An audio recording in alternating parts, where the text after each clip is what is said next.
de la creencia, es decir, de la expectativa respecto de algo sin la evidencia suficiente, es una idea que no me atrae. Tengo mis faltas, porque obviamente somos todos contradictorios y soy un poco supersticioso en materia futbolística, pero nada más. Eh, pero Sí, si nosotros quisiéramos ver cómo se van formando los líderes sectarios, lo que siempre vamos a encontrar en común es que ellos parten de separarse de una religión previa.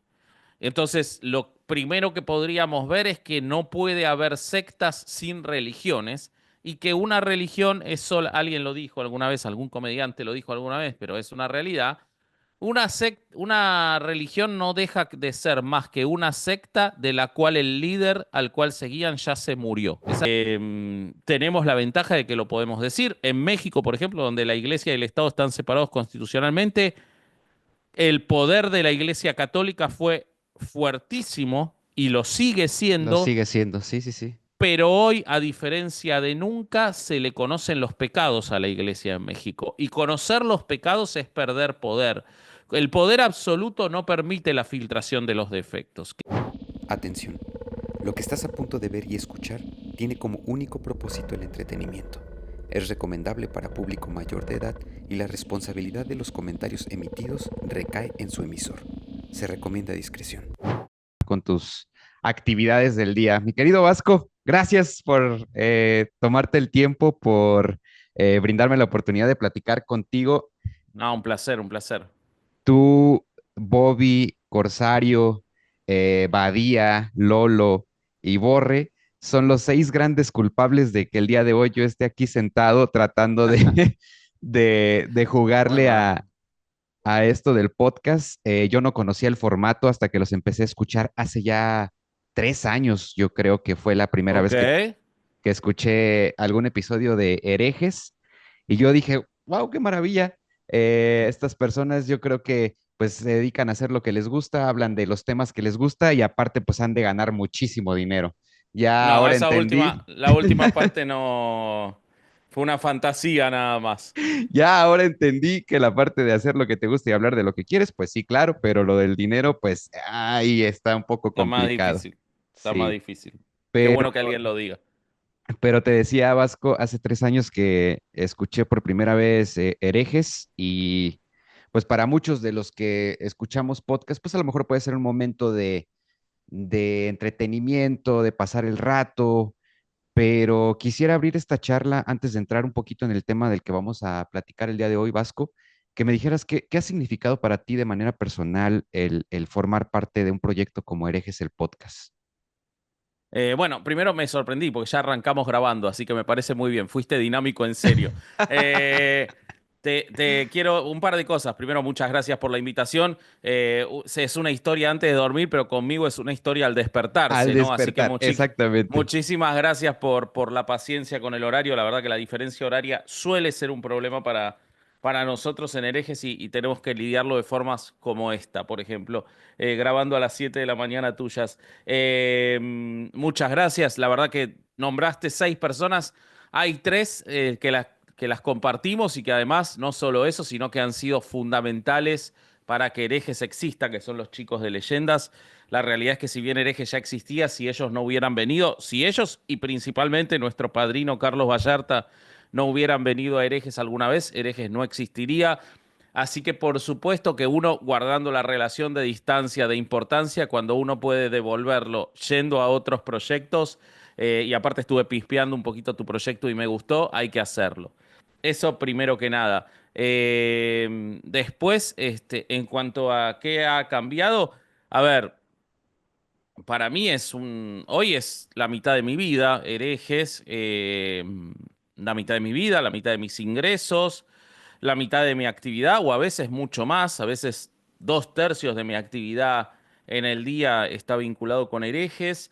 Lo sigo disfrutando mucho, vamos a cumplir 5 años dentro de muy poquito y por suerte lo sigo disfrutando mucho. La verdad que es un proyecto en el que yo entré cuando ya estaba empezado, estuvieron unos 3 meses antes de que yo empiece, Y lo que me gustó fue la capacidad de ellos de no haberse casado con lo que ellos habían empezado, sino de aceptar sugerencias e ir modificando el lenguaje, ir modificando un poco la rigidez. Nosotros también, o yo en lo particular, también conozco el podcast prácticamente por leyendas legendarias.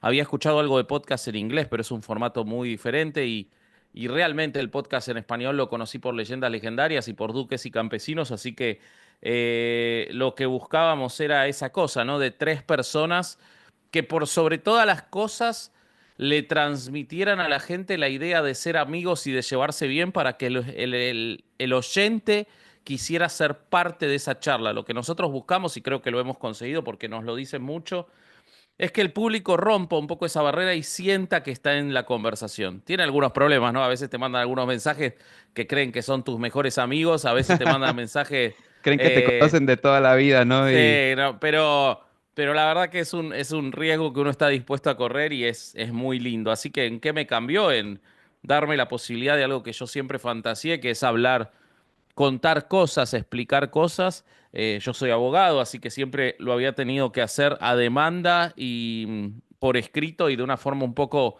como peleadora. Esto es diferente y me da mucho placer, mucho placer. Vasco, lo dices, casi 5 años, más de 230 episodios, si no me equivoco, en el que me imagino que han sido horas y horas de investigación. Yo lo he vivido, quizá no a esa escala, pero sí le dedico bastante tiempo a investigar los temas No, y vos estás que solo, hermano, más difícil. sí, sí, sí, exacto. Entonces, pues tengo un par de episodios que yo recuerdo, uno incluso creo que fue extra, que fue el de negocio guadalupano, y en Ajá. particular en los que hablaron sobre la imagen de la Virgen de Guadalupe, que es tan importante en México, me parecieron espectaculares por el grado de minuciosidad en el que ustedes llegaron a develar todo lo que era la imagen de la Virgen de Guadalupe. Bueno, Y muchas gracias. quisiera preguntarte a ti en lo particular, ¿cuáles han sido los episodios que más te han gustado hasta ahorita? Ninguno, no me gusta ningún episodio de Herejes, me parece una cagada. No, a ver, primero, para la cuestión de lo guadalupano, el primer episodio lo hicieron antes de que yo llegara, así que sobre ese no puedo hablar, pero sí puedo hablar sobre cuál es el approach nuestro a ese tema.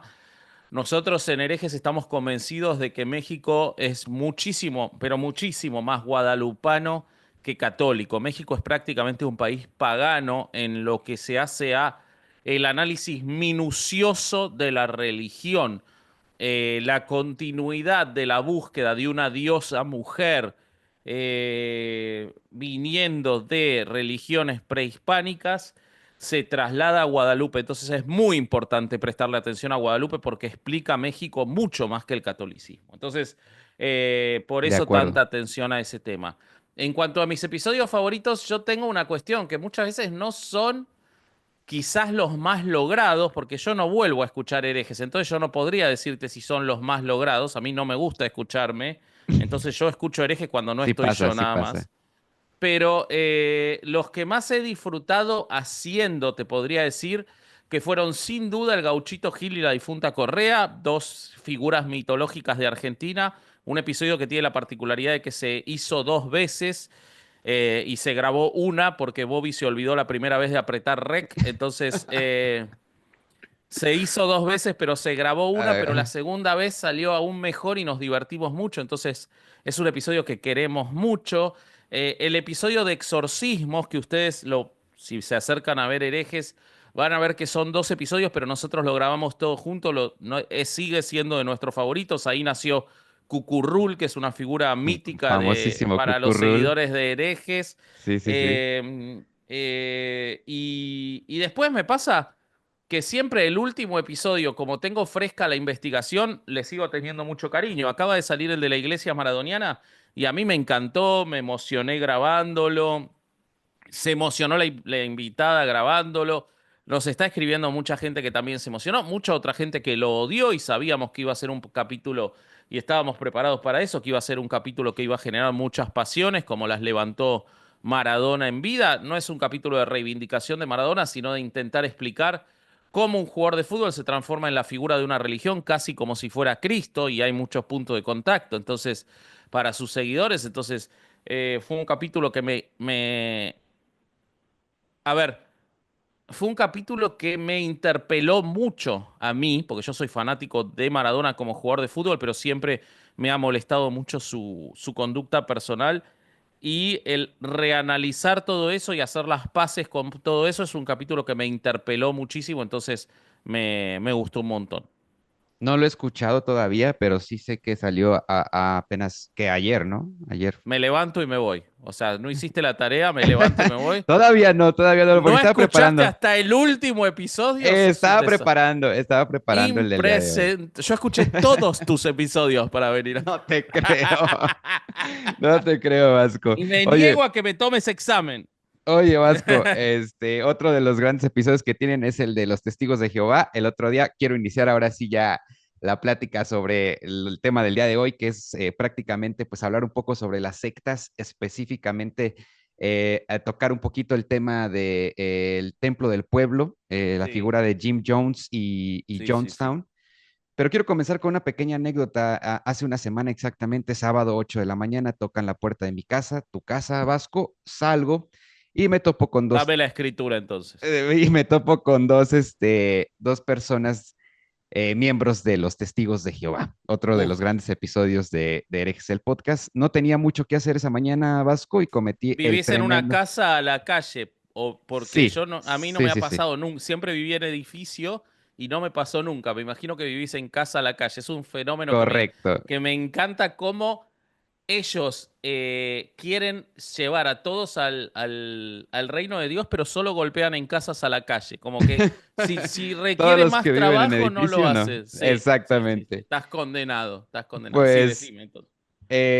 cometí el tremendísimo error de darles el tiempo para ponerse a platicar sus cosas y me di Uf, cuenta lo terrible que es porque no existe argumento alguno que tú puedas darles para siquiera hacerlos pensar un poco en que lo que no, están diciendo podría estar remotamente equivocado. no, no lo hay. Ellos me platicaban acerca de cómo el cielo y el infierno pues son dos lugares físicos al cual tu alma va después de morir. Yo les decía por qué científicamente eso es imposible. Yo soy biólogo, así que me encanta la ciencia. Y ellos me daban vueltas y vueltas y vueltas. Al final terminaron preguntándome, bueno, ¿y tú en qué crees? Yo les explicaba que para Ah, era mí Diego Rosarín, uno de los dos. prácticamente era un Diego Rosarín, testigo de Ok, Jehová también. ok. Entonces yo terminé diciéndoles, bueno, lo que yo creo es que al morir, si tú mueres en paz, pues tu energía, que eso sí lo creo, pues tu energía vuelve a formar parte del todo del universo, no, no sé, algo así.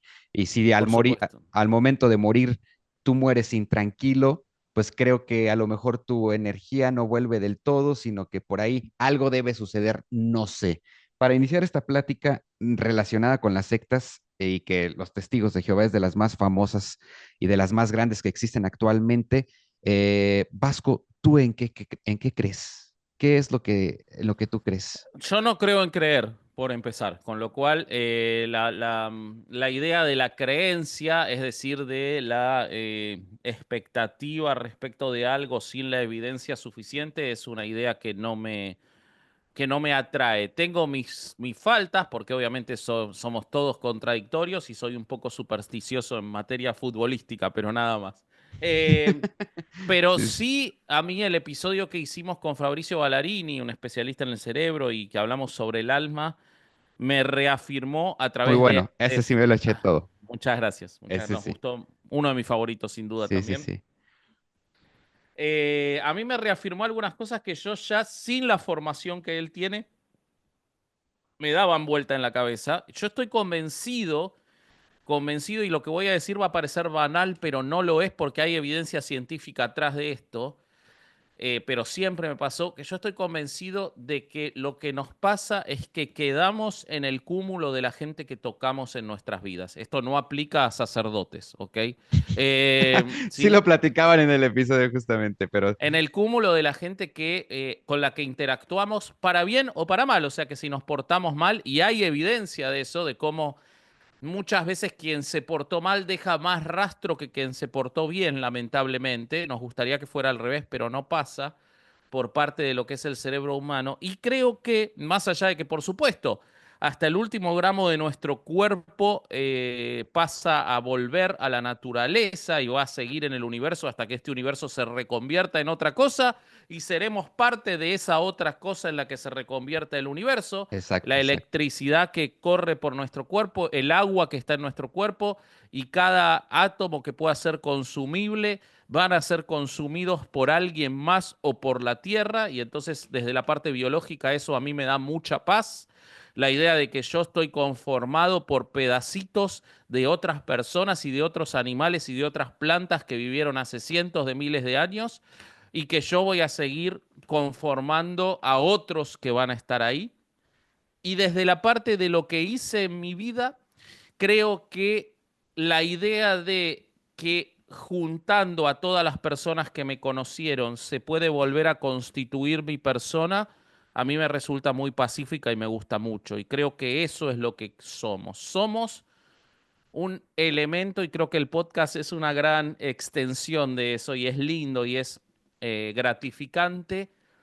Al final de los días somos lo que fuimos marcando en toda la gente de manera tal que si toda esa gente se juntara, quizás hasta podría reconstruirnos en cosas que nosotros ya olvidamos.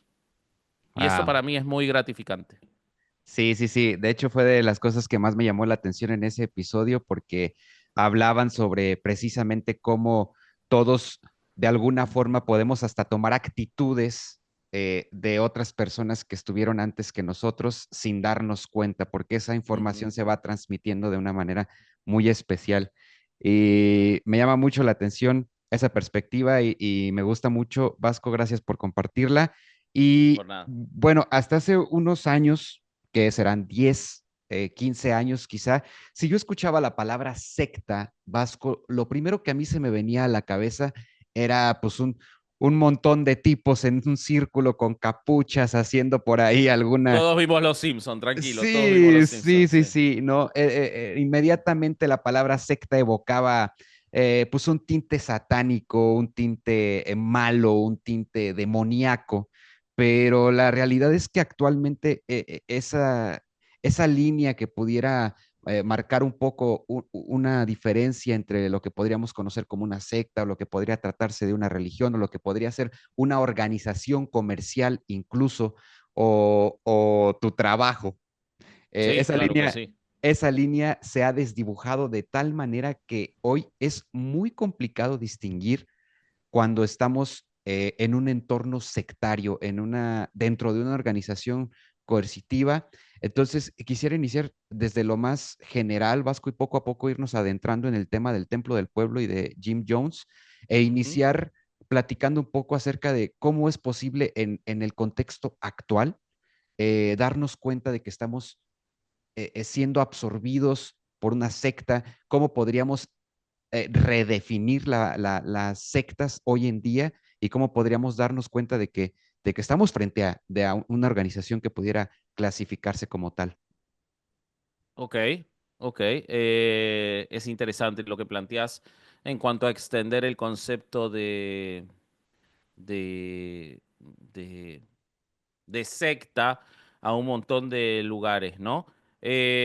Nosotros, desde el principio de herejes, de nuevo es algo que viene antes que yo porque tiene que ver con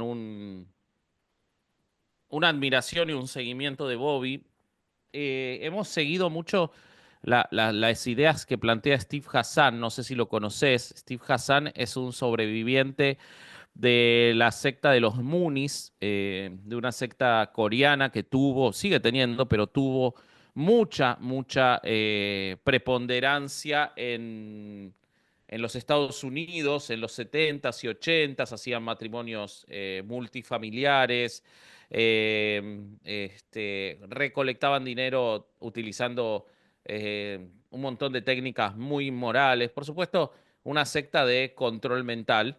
Y Steve Hassan, que sobrevivió a esa secta, escribió una serie de reglas que no tiene mucho sentido ahora pasar a contarlas, pero que te dan un buen resumen de cómo vos poder darte cuenta si estás adentro de una secta. Porque lo que pasa, y es algo que es el error más común de la gente, es creer que a la secta solo entra gente tonta o gente muy insegura o gente con con problemas de drogas o gente con abandonos familiares. A Sí las que está en sectas una entran situación también, vulnerable, ¿no? sí, a las sectas entran también multimillonarios, personas muy exitosas, empresarios gigantescos, profesionales, médicos, abogados. Cualquiera puede caer porque cualquiera puede estar en un momento vulnerable o puede tener una carencia que esas sectas saben cómo aprovecharla. La cienciología es un ejemplo clarísimo de eso, una secta que tiene dentro de sus filas a hipermultimillonarios y no solo eso, sino a personas acostumbradas a la sociabilización y al conocimiento de otras personas muy poderosas y que sin embargo ingresan en esa secta. No es lo mismo una secta que una institución con conductas sectarias, pero vos podés ver instituciones con conductas sectarias como determinadas empresas que se dedican al asesoramiento empresario, y hago comillas para los que están escuchando en audio, a partir de juntar a varios empresarios profesionales y que entre ellos se vayan dando recomendaciones. Hay muchas empresas así. Esas empresas está estudiado que tienen montones de conductas sectarias porque lo que hacen es organizar los grupos de tal forma que esas personas encuentren una satisfacción más grande estando en el grupo que estando afuera y entonces quieran seguir estando ahí. En ese caso utilizan las conductas sectarias para seguir juntando dinero que se le paga a estas instituciones por juntar a las personas. Está estudiado que en general quienes participan en esos grupos terminan perdiendo dinero, no ganándolo y sin embargo siguen participando por estas conductas sectarias que se utilizan. Por esa falsa Entonces, sensación quizá que les hacen pues sentir de que pertenecer a ese grupo los hace mejores exacto. que no. Hassan habla mucho de esa cuestión de grupo. Cuando vos te das cuenta de que vos estás en un grupo de personas que te hacen, que ex profeso quieren que vos sientas que con las únicos que vas a estar bien es con ellos y que hay que desconfiar del resto y que hay que cortar lazos con quienes te hablan mal de ese grupo, estás adentro de una secta. Ese es un indicador clarísimo y que aplica desde Herbalife hasta Justamente, Jim Jones, ¿ok? justamente.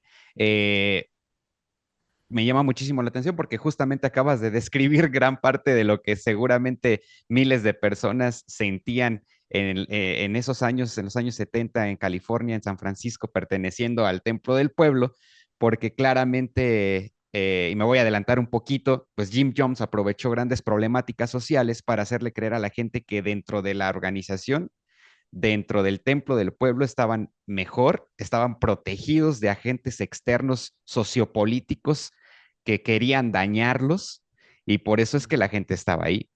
Claro. ¿Cómo se forja un líder de secta vasco? Porque me parece increíble ver cómo estas organizaciones alcanzan a tantas personas y tienen un impacto social tan grande por un tipo que quizá en su casa, haciéndose una paja y sin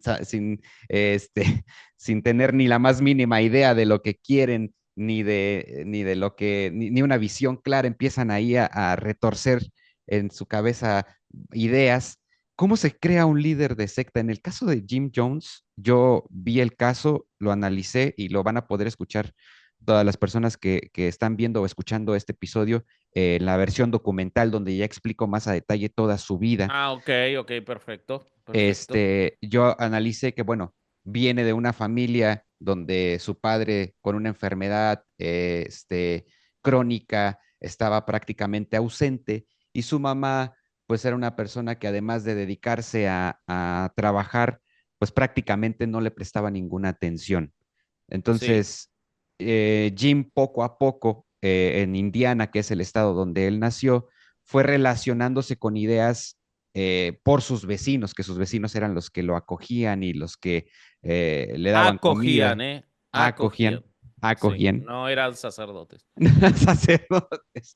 Bueno, algunos de ellos no sacerdotes, pero sí pastores de otras sectas religiosas Sí, sí, como sí, sí, los nazarenos, que ahorita totalmente. tú me vas a decir si conoces un poco sobre ellos. Y es así como siendo muy pequeño, él empieza a relacionarse con ideas, pues, religiosas, con ideas profundamente sectarias ya a los 4 o 5 años.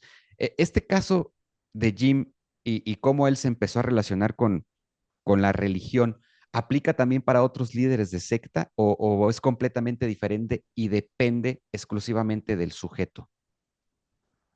Hay un poco de todo. La conformación de Jim Jones es muy particular y eso hace a Jim Jones muy particular porque Jim Jones desde el día uno su objetivo es dirigir una secta y tener un grupo de personas bajo su dominio y te diría que es un estudioso de cómo se conforma una secta. Si vos lo vas viendo, vos vas a poder ver, y seguramente vos lo contaste, cómo él se acerca a otros líderes de otras sectas. Por ejemplo, en Nueva York, él termina cooptando a una secta de afroamericanos muy grande, porque él se vendía como un defensor de derechos civiles originalmente. Él estudia, él aprende, él va tomando, él, por ejemplo, seduce a la mujer de un líder sectario y aprende mucho de ella para cooptar y llevarse a sus seguidores. Él va estudiando y entendiendo cómo pareciera que él tenía un manual y él iba siguiendo. Claro, muchos manuales se escribieron a partir de Jim Jones, entonces por eso pareciera que él tenía el manual de cómo armar la secta, porque cuando él iba viendo que un lugar era peligroso, se alejaba a otro lugar hasta llegar a Guyana. Es decir, la conformación de Jim Jones es particular, pero si nosotros quisiéramos ver cómo se van formando los líderes sectarios, lo que siempre vamos a encontrar en común es que ellos parten de separarse de una religión previa. Entonces, lo primero que podríamos ver es que no puede haber sectas sin religiones y que una religión es solo, alguien lo dijo alguna vez, algún comediante lo dijo alguna vez, pero es una realidad.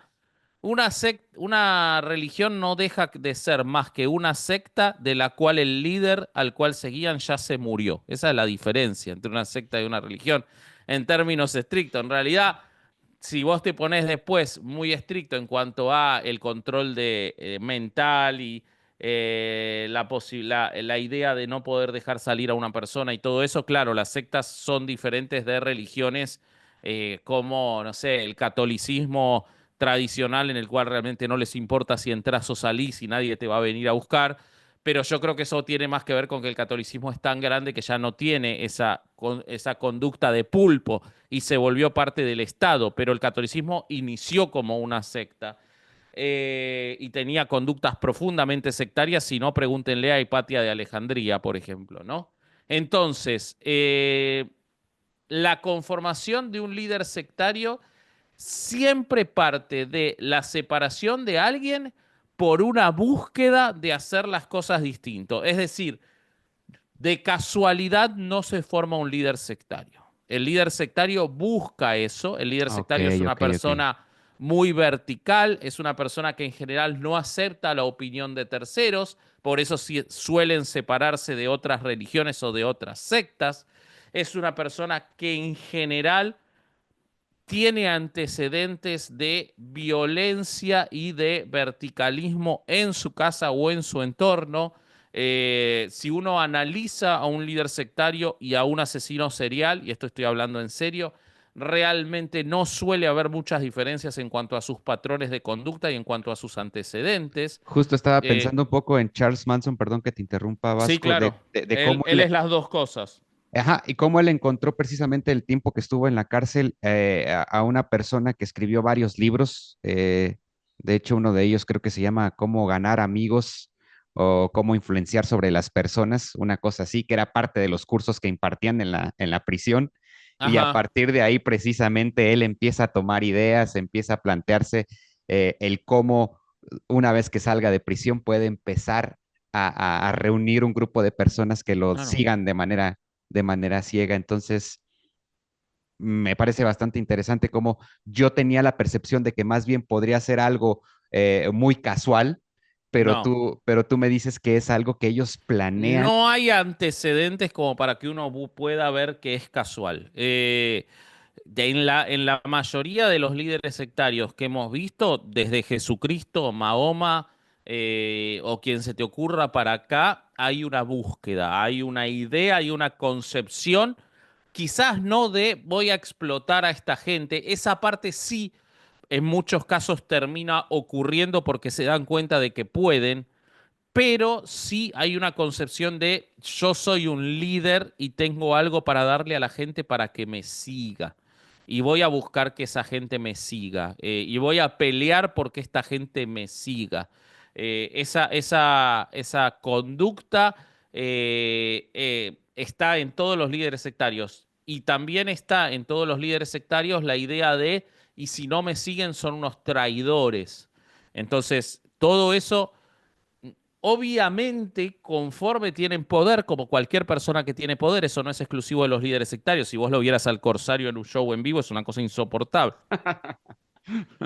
Ajá. Cualquier persona que tiene poder tiende a empeorar sus peores características de verticalismo y de dominio, porque ya se da cuenta de que son efectivas y de que funcionan. Entonces, eso ocurre en los líderes sectarios. Llevado al extremo como Jim Jones, por supuesto, no es tan habitual ni siquiera en las peores sectas. De hecho, el caso Jim Jones se repite muy poquitas veces con relación a la cantidad de sectas que hay. Pero Jim Jones no podría haber hecho lo que hizo si no hubiera sido por seguidores leales hasta la locura, gente a la que él maltrataba, a la que él hasta tenía sexo con sus esposas con conocimiento de ellos y todo, y aún así no lo dejaban, porque el líder sectario no puede ocurrir en el vacío. O sea, el líder sectario, él selecciona muy bien, en general hay gente muy carismática, a dos o tres que van a ser sus más fieles número dos y que en general son los que hacen más daño efectivo, esos que están debajo. Porque el líder está ocupado en un montón de cosas y en general son esos número dos los que terminan haciendo la mayor cantidad de daño. Como los hombres de armas tomar de ese líder, ¿no? Entonces, creo que ninguna de esas características es accidental, creo que hay una búsqueda, sí, claro, va empeorando conforme obtienen poder, ¿no? Dale, de hecho te agrego algo más a lo que te estaba diciendo. Vos podés ver cómo, por ejemplo, un gran ejemplo es la iglesia maradoniana, en la cual la iglesia se forma con la figura de Maradona como principal, pero Maradona no tiene ninguna vinculación ni interés en esa iglesia. La iglesia se funda en el 98, es decir, más de 20 años antes de que Maradona muera, y sin embargo Maradona no muestra nunca ningún interés en esa iglesia, y transcurridos 25 o más de 25 años, esa iglesia sigue sin tener ninguna conducta sectaria, porque claro, la figura principal no tenía ninguna No vinculación con la tenía, iglesia, y claro. quienes la manejan no tienen ningún tipo de carisma propio, es más, la gente que va a esa iglesia no sabe ni cómo se llaman los que la dirigen. Entonces vos tenés una iglesia que en realidad se parece más a un club social, en el cual la gente va porque disfruta ir, hace eso porque disfruta hacerlo y después se va a su casa, y no existe ningún tipo de compromiso ni conducta sectaria porque no había un líder sectario que siguiera adelante. Probablemente, si Maradona hubiera decidido ponerse al frente de eso y hubiera empezado a reclutar gente y comportarse de otra forma, estaríamos Otra hablando de una historia habría secta. sido. Sí, claro. Exacto. Pero como no lo había, porque él no tuvo ningún interés en eso, y porque dentro de toda su caterva de defectos, que eran muchos, nunca en sus defectos estuvo cagar a la gente, jamás, no hay ninguna evidencia de que Maradona se haya llevado plata de terceros, ni de, más bien al que cagaban era él no se comportó así, y entonces la iglesia esa hoy es un club, ¿entendés? En cambio, vos tenés cualquiera de las religiones tradicionales en la cual, si bien, por ejemplo, el catolicismo, Jesucristo no es la figura que conduce, en realidad el catolicismo no es la secta de Jesucristo, sino que es la secta de Pedro. y Pedro y los demás apóstoles sí tenían una conducta sectaria, sobre todo cuando se van a Roma, y entonces esa conducta sectaria se traslada a través de los tiempos, el utilizar señales personales, el distinguirse uno de otro y todas esas cosas que se terminan trasladando. Porque ahí, si vos ves la Biblia, vos muy rápidamente vas a ver que en la Biblia se ocupan de no nombrar solo a Cristo, sino a muchas figuras más a las cuales se podía seguir después de él, que entonces tienen una conducta activa para constituirlo como una secta. Entiendo. Por ejemplo, hablaba un poquito al inicio, antes de dar paso al siguiente punto, que era sobre cómo Jim Jones se empezó a relacionar con la secta de los, bueno, no sé si llamarlo secta, tú me vas a decir si has escuchado algo sobre ellos y que me pudieras instruir un poco en esa parte de los nazarenos. ¿Cómo podríamos diferenciarlos o separarlos del cristianismo? Yo creo que no están separados. Lo que yo sé de los nazarenos, que no es mucho, yo creo que no están separados de los nazarenos. Son una cofradía católica, según lo que yo recuerdo. La particularidad que ellos tienen es, eh, bueno, mucho enfoque en la Semana Santa y la utilización de ropa distintiva y todo eso, pero según yo recuerdo quizás lo estoy diciendo mal, son católicos los nazarenos. Ok, Ahora, dentro de su cofradía, por supuesto que tienen conductas sectarias para la aceptación, para el rechazo, para la expulsión y todo, pero realmente no tengo mucho más información. Hay un videojuego, me acuerdo, Blasphemous es un nazareno el que se comporta, el personaje, el ok. héroe de la historia, y según yo recuerdo, no estoy seguro, pero según yo recuerdo, cuando el Ku Klux Klan empieza a utilizar las togas blancas, las toma de los nazarenos que usan las mismas, pero en negro. Estoy casi seguro de que de ahí viene, pero no tengo la idea de que tengan conducta, de que tengan una separación del catolicismo. Son una Ok, cofradía católica, ok, que hacen entiendo. mucho hincapié en la Semana Santa. Entiendo, perfecto.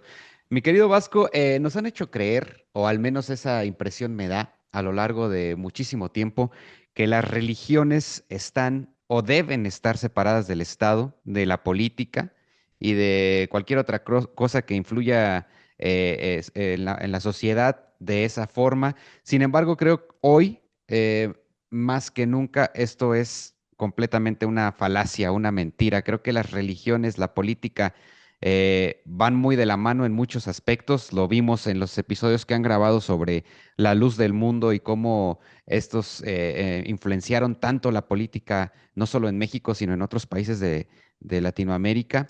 Y en el caso de Jim Jones, para mí presenta el antecedente más importante de cómo una secta puede tomarse ideas sociales y políticas para darle un nuevo giro a la organización y precisamente crear dentro de esa organización ese falso bienestar, esa falsa esperanza en las personas que se integran. En este caso, Jim Jones tomó ideas socialistas, Ujú. las mezcló con los movimientos que existían en ese tiempo de los derechos civiles y Sí. comenzó por ahí a predicar, además de lo que muchos líderes de secta predican, que ahorita también lo vamos a ver, que es una guerra apocalíptica, un final, el fin del mundo.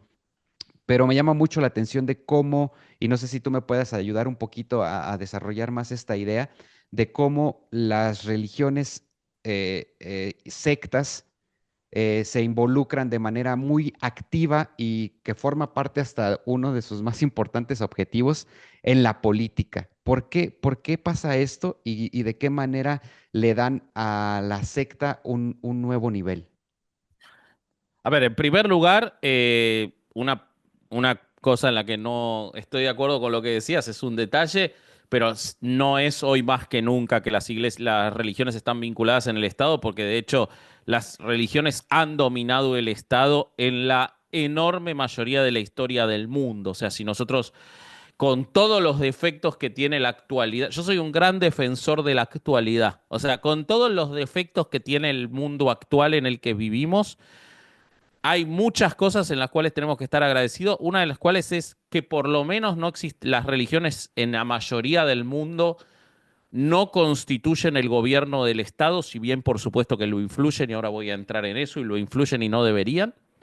Pero si nosotros vemos la gran mayoría de la historia del mundo, así fue, y si vemos algunos países del mundo, lo sigue siendo, como China, donde un partido político que tiene conductas sectarias y casi de religión gobierna el país con sus decisiones sin una apreciación democrática, o como Rusia, en la cual su figura, aprovechando la historia de ese país, se convierte en una figura casi sobrehumana para controlar a su población, población que jamás conoció la democracia.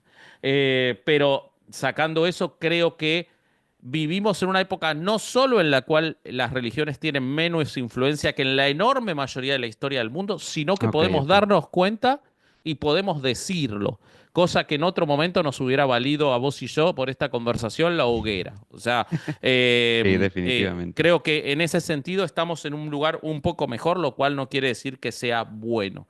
Que siguen existiendo religiones que gobiernan estados, no solo basta ir a Irán, donde directamente es un gobierno religioso, a Afganistán, con algunos matices a la India, donde cada vez más la influencia de la religión hindi está recuperando un lugar de poder por sobre los laicos. Es decir, estamos volviendo, y se vivió un momento en el que había menos influencia, sí. O sea, la década del 90 fue la mejor década de la historia del mundo, no la supimos valorar, y no nos dimos cuenta de que estábamos en un momento de paz que no se iba a repetir, y probablemente estamos peor que en eso, que a fin del siglo XX, sí, pero todavía estamos a tiempo de corregirlo y de darnos cuenta. El problema es que si no nos damos cuenta, países como Estados Unidos van a transformarse en teocracias. Pero todavía tenemos herramientas para combatirlo, y en otras épocas no lo sabía.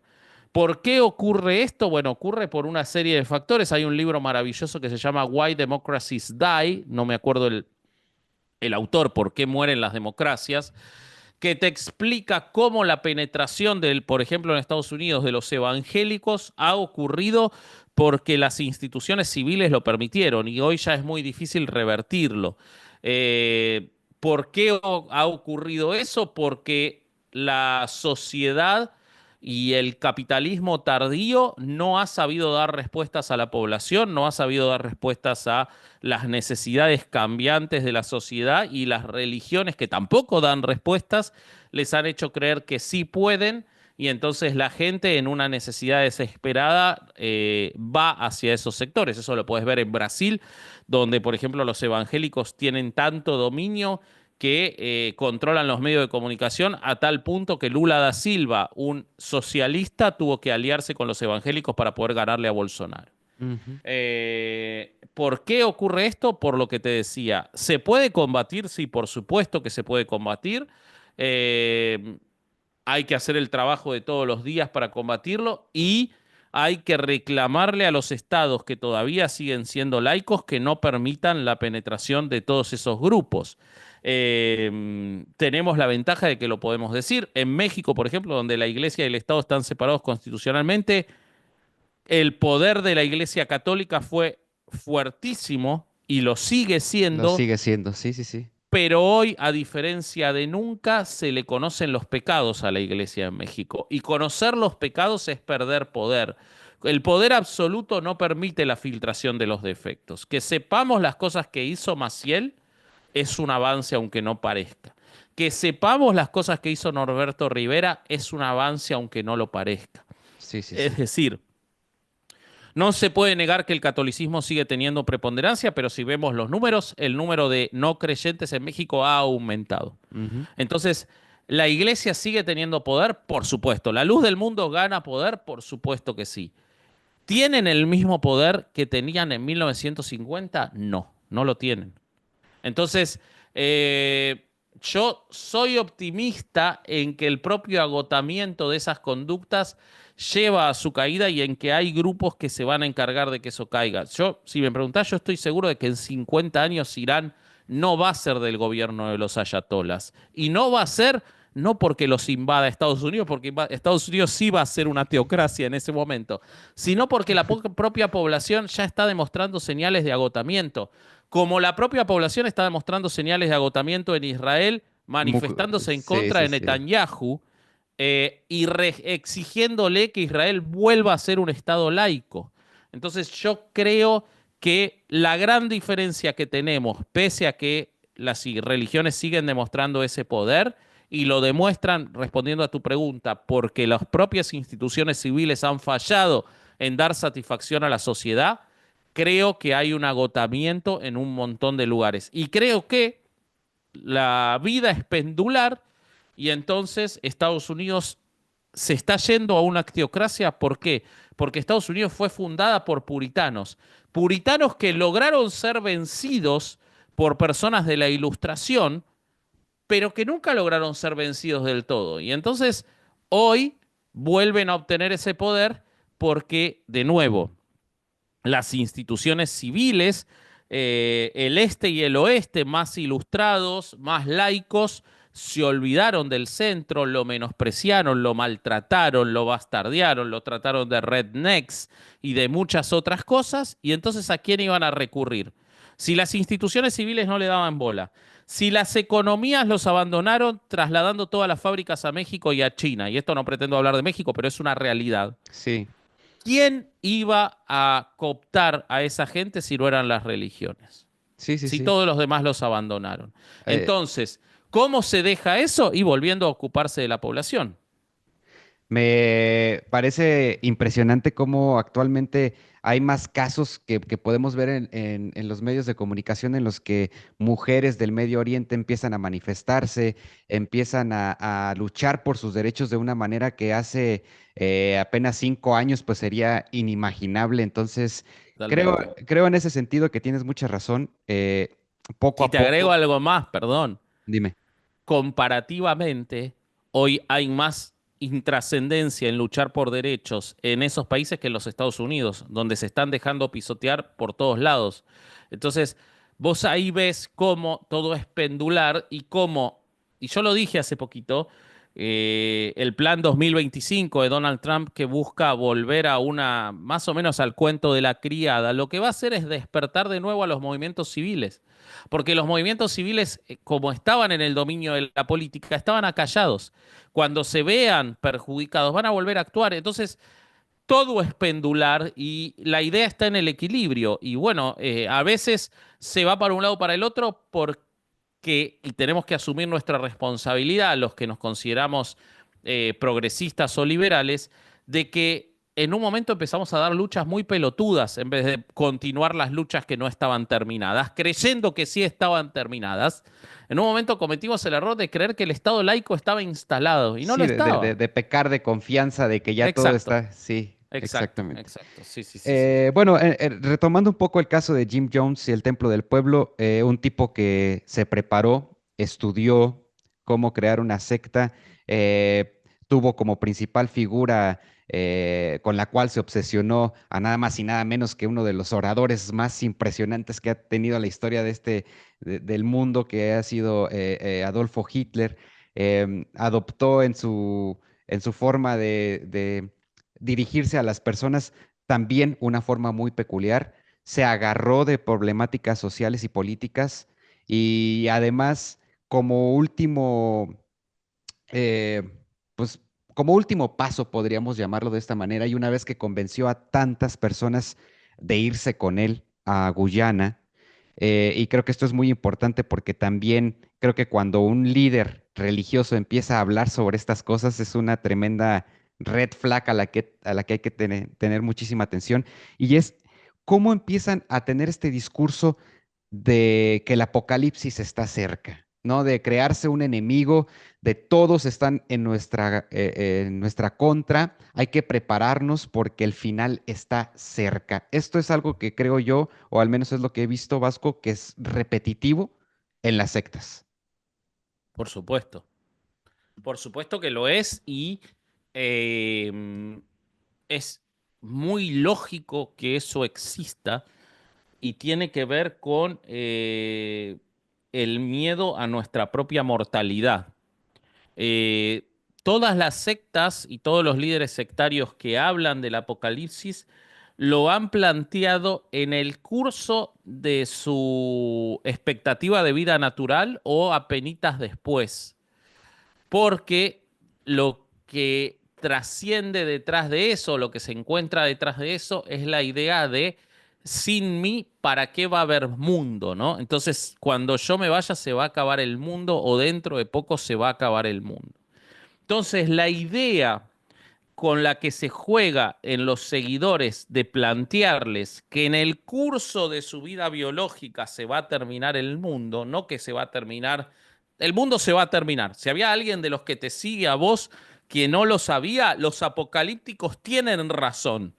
O sea, algo que tienen que saber los apocalípticos, o Es sea, que la gente es que los apocalípticos tienen razón. En algún momento el el mundo sol se va a nos va a acabar. absorber y el mundo se va a acabar y el universo probablemente se va a acabar según los indicios y las teorías o las hipótesis con más aceptación entre los astrofísicos. Es decir, los apocalípticos tienen razón. Lo que ellos plantean, la diferencia es que ellos lo adelantan mucho en el tiempo para que sea en el curso de vida de sus seguidores y para Oye, plantear, sí, Perdón, Vasco, y decime. es que aquí, creo que en este punto que estamos tocando justamente es donde yo encuentro la mayor debilidad de los líderes sectarios, A porque a ver, veces son tan estúpidos de incluso dar una fecha exacta, una hora eso hicieron los exacta. testigos de Jehová muchas veces. Sí, sí, sí. Entonces creo que en esta idea donde el líder sectario se está dejando absorber ya, y en el caso de Jim Jones, las drogas también lo afectaron profundamente porque era cuando la explosión del LSD se estaba dando Sí, dentro claro. de toda la comunidad en California.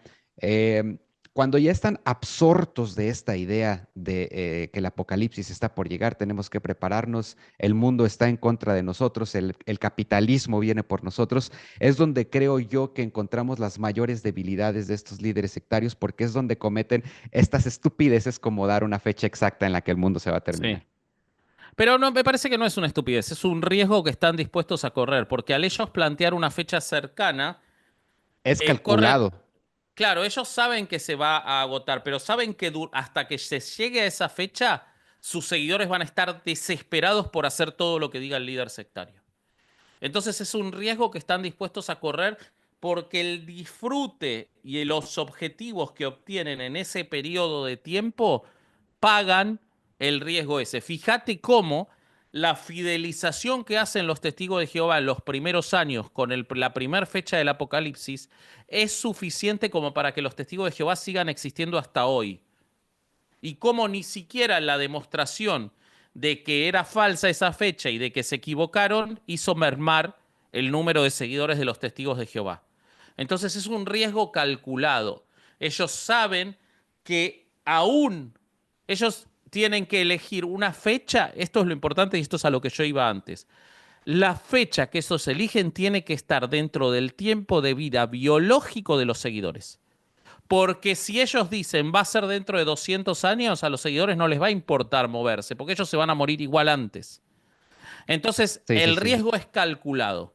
Y una vez está demostrado, lamentablemente, que aun cuando se demuestra que el mundo no se acabó esa fecha, hay casos de éxito en los cuales la religión sigue existiendo, la secta sigue existiendo, porque ya hicieron lo suficiente para fidelizarlos. La Biblia es el libro apocalíptico por antonomasia. De hecho, de ahí surge la palabra Apocalipsis y está el libro del Apocalipsis. El libro del Apocalipsis no está planteado por Juan para que ocurra dentro de 2000, 3000 años. Está planteado para que ocurra en el periodo de vida de los seguidores.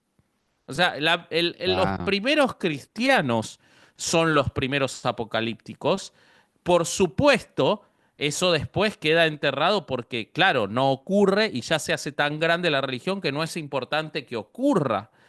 Pero el catolicismo es el primer apocalíptico. Lo que los demás hacen después, como tienen que salir a competirle al cristianismo, es decir, no, no va a ser en fecha indefinida, va a ser dentro de los próximos 70 años. Entonces empecemos a construir y a poner dinero para construir los lugares donde nos vamos a salvar, empecemos a reclutar gente, empecemos a donar. Y entonces eso les da un ciclo de vida muy rápido y muy efectivo a esas sectas. Justamente lo que pasó con Jim Jones, en este caso, pues esta visión utópica de un paraíso agrícola y una comuna en la que todos iban a ser felices y nadie más los iba a molestar, pues es precisamente Jonestown. Se los lleva a Ajá, Guyana, empieza a haber ciertos rumores de que la gente está retenida ahí contra su voluntad, de que hay sí. abusos. Estos rumores llegan no solo a los familiares que se quedaron en los Estados Unidos, sino también a pues ciertos líderes políticos en el país. El caso específico del congresista californiano Leo Ryan, que se Pobre da tipo. cuenta de todo esto exactamente, y él dice, él hace lo que ninguno pudo hacer, que es tomar cartas en el asunto, planear un viaje a Guyana, hablar con Jim Jones de frente y pedirle una explicación de qué es lo que está sucediendo allí. Ujú. Lo que sucedió, pues, es que Jim Jones preparó todo un show para recibirlo, hacerle ver que todo estaba perfecto. Las cosas se salieron de control. Este congresista terminó muerto a Sí. causa de esos segundos después de Jim Jones que decías tú, que que son esos segundos que están dispuestos a todo y que hacen incluso mucho más daño que el líder principal. Pues creo que aquí de cierta forma aplicó porque ciertos de esos segundos de Jim Jones fueron los que iniciaron un tiroteo para evitar que el congresista y 15 desertores se fueran de Jonestown. Y al Claro. final, Jim Jones toma la decisión de comunicarle a todos que es mejor terminar con todo allí mismo antes que seguir viviendo para afrontar la guerra que estaba enfrente de ellos. Es así como pues llegamos a la parte final de lo que fue esta secta en la que 900 personas toman una bebida que tenía cianuro, 300 niños, algunos son obligados a tomar esta bebida, otros más, me parece que hasta inyectados a la fuerza.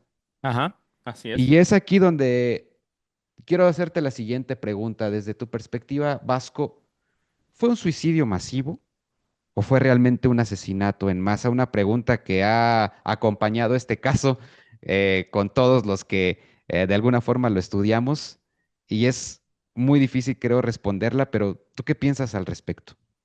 Mira, yo creo que estás hablando de... ahí hay un tema muy complejo, porque y como abogado no puedo evitarlo. Estás hablando de terminología que no es natural, social ni biológica, sino que es jurídica. O sea, ¿qué es un suicidio y qué es un homicidio? Son conceptos que están atados a la ley. Nosotros determinamos por ley qué es un suicidio o qué es un homicidio. Por supuesto que a partir de análisis filosóficos y sociológicos previos que permitan determinar qué es para la ley un suicidio y un homicidio. Pero ¿a qué voy con esto? ¿A cómo podemos determinar eso? Solamente puede saberse si la ley así lo establece. Y por eso es muy importante, y mi compatriota y querido amigo Pablo Salum viene dando una batalla muy fuerte por eso, es que las legislaciones de nuestros países, para que no se repitan estas cosas, tienen que establecer normativas antisectas, normativas que determinen cuando las personas actúan a partir de la presión de los líderes sectarios, si realmente están actuando por su propia voluntad o por la voluntad de ese líder. Porque si yo te lo dijera en una lectura llana, los adultos que siguiendo a ese líder, que lo siguieron voluntariamente para irse a Guyana y que lo siguieron voluntariamente para tomarse el Kool-Aid, se suicidaron. Los niños fueron asesinados, sin duda, pero fueron asesinados porque les inyectó el líquido o por el que se los metió en la boca, o fueron asesinados por sus padres que permitieron eso, o fueron O por el asesinados por propio el Jim líder Jones. sectario. Ahí está la cosa. Y para eso tenemos que determinar jurídicamente, no en una conversación entre nosotros dos, cuál es la responsabilidad del líder sectario en la extensión de la conducta de sus seguidores. Si me lo preguntás a mí, yo estoy convencido de que es un homicidio, de que todas esas personas fueron asesinadas por Jim Jones y quizás por Jim Jones y los 2 o 3 más poderosos que estaban debajo de él y de los cuales hay que analizar cuánto era de seguimiento ciego y cuánto era de beneficio propio. Ujú. Ahora, eso es mi percepción porque yo estoy convencido de que la actitud de los líderes sectarios es una conducta que debería estar tomada como un agravante para los códigos penales por la sumisión y el control mental que establecen sobre sus víctimas de manera tal que la voluntad está cercenada, limitada o incluso anulada y que entonces no podrían cometer, al igual que no lo puede cometer una persona que tiene una severa discapacidad mental, por su propia voluntad porque no la tienen. Esa es mi convicción.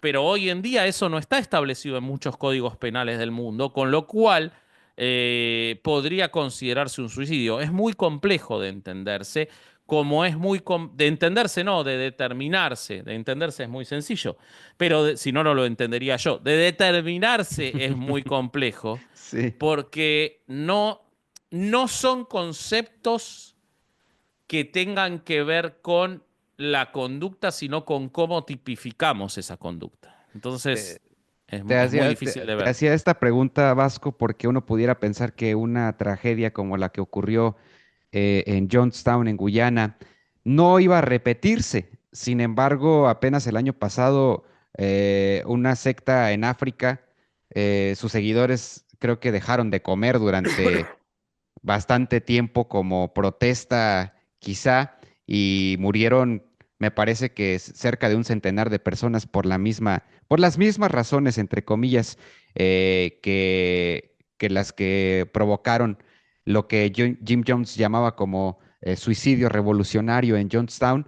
Pero es impresionante cómo es difícil pensar en que quizá este tipo de cosas pueden repetirse y es ahí donde surge la urgencia, y lo comparto contigo, de establecer en los códigos penales qué es lo que sucede en estos casos, porque eh, pues se repiten de una forma o de otra, y yo creo que definitivamente, bueno, al menos para mí, la responsabilidad debería recaer sobre los líderes de estas organizaciones. Sí, estoy de acuerdo. Eh, Estoy de acuerdo porque, ¿sabes por qué estoy de acuerdo? Porque yo creo que si nosotros nos ponemos a analizar a todas las personas que fueron muertas en Jonestown y vos removés el factor Jim Jones, no hubieran cometido esa conducta. Entonces, eso es lo que uno lo lleva a pensar que la responsabilidad es de él. No son personas que... Es difícil pensar que se hubieran juntado tantas personas dispuestas a matar a sus hijos o a suicidarse. Contradice las estadísticas de suicidio. Y entonces tenés que verlo por ese lado, ¿no? Es correcto. Si tú que nos estás viendo, tú que nos estás escuchando, quieres conocer todos los detalles de cómo Jim Jones se convirtió en lo que fue, cómo construyó su secta, no te pierdas próximamente el episodio documental donde ya analizo más a detalle su vida, los pasos que tomó para construir su organización y cómo poco a poco fue convenciendo a miles y miles de personas de seguirlo hasta un país sudamericano donde lamentablemente perdieron la vida en lo que ocurrió allí. Vasco, muchísimas gracias, de verdad es No, por favor. un deleite platicar contigo, escucharte es un deleite y platicar contigo pues aún más, aunque a ti no te gusta escucharte, de verdad que es tan... em, cultivante toparte No con seas, proyectos. no seas tonto. No. Pará, No, que no me gustan los halagos, boludo. no, o sea, me refiero al proyecto en sí. O Ah, sea, ok, hay, ok, hay ok. pocos, hay pocos podcasts actualmente que realmente se toman el tiempo necesario para realizar investigaciones que valgan la pena. Más allá del entretenimiento, que desde luego creo que es el principal objetivo de muchos de los que hacemos esto, despertar la duda en otras personas para que ellos por sí mismos busquen más información, se adentren más en los temas, pero creo que dedicarle el tiempo a investigar y a realmente analizar un tema de la manera como tú lo haces en Herejes el podcast y además en otros proyectos que ahorita nos vas a platicar de manera muy breve, pues vale mucho la pena. Así que yo encantado de que hayas aceptado platicar conmigo y claro que invito a todos los que nos están escuchando para que se den una vuelta y te escuchen en Herejes, pero también tienes por ahí otros proyectos. Cuéntanos qué estás haciendo y pues finalmente tus redes sociales, Vasco, para que la gente te Dale. vaya a seguir. Bueno, antes que nada, muchas gracias por todo lo que dijiste tan lindo y ese es el punto. Nosotros hacemos esto para entretener a la gente y para despertarle la duda. Lo digo porque muchas veces dicen, le faltó tal cosa, le faltó tal otra. Por supuesto, no somos la enciclopedia ni pretendemos serlo. La gente no tiene que estudiar con podcast, tiene que estudiar leyendo, como estudiamos nosotros para hacer el podcast. Esto es para Exactamente, entretenerse y exactamente. aprender, ni siquiera aprender, interiorizarse un poquito en un tema para después seguir leyendo sobre ese tema. Ese es Ujú. el objetivo de lo que hacemos.